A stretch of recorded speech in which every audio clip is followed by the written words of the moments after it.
Right, our next person loves art and drama and science. Very specifically, she loves My Chemical Romance and dogs.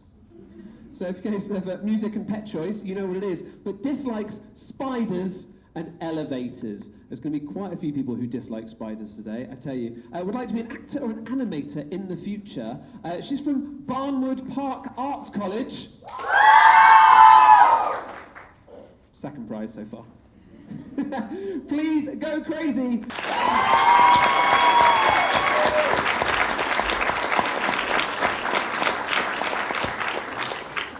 You know that feeling of dread right before something important? Well, that's anxiety for you. Unfortunately, it's not something we can avoid. However, without anxiety, we all would have died off before we'd even begin to evolve. That fight or flight instinct is what helped us against predators. But now that we've adapted into a more civilized society, we don't need it as much anymore. Anxiety is something that everyone struggles with. Hands up if you've ever felt nervous in your life before. Everyone, right. It's something that's normal, but I'm not going to be talking about those normal, rational fears. Today, I'm going to be talking about anxiety disorders.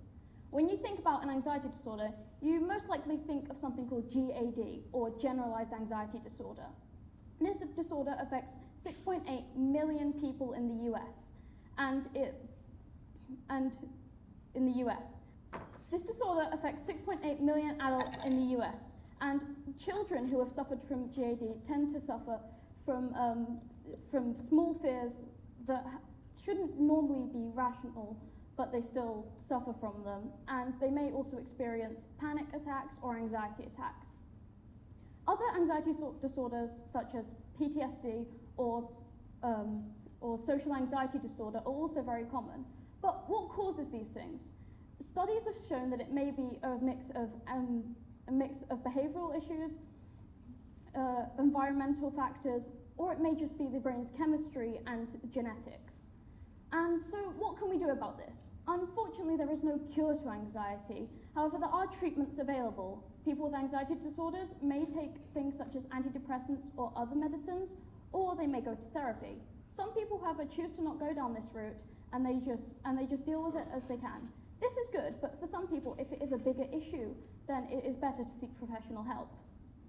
You are not alone if you experience anxiety. Far from it, actually.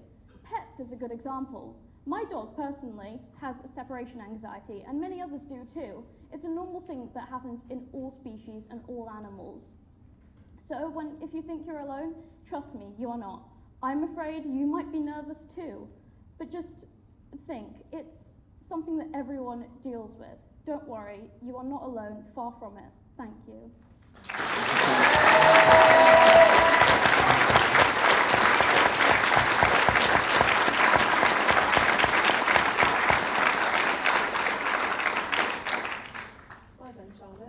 Great presentation there. I've learned an awful lot more just from what you've been telling us there, and I like the fact that you brought in your dog as well. That's always good to have a personal take on it.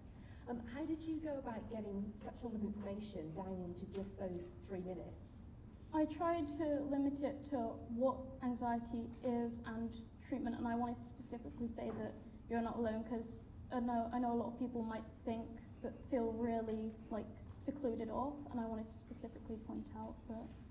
And I just chose the certain points because I know I could have gone a lot into depth with it, because there's a lot of things that could be covered with it. Well done.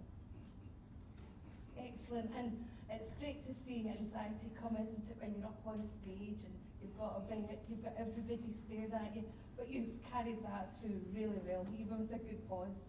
I was so excited to listen to what you were saying.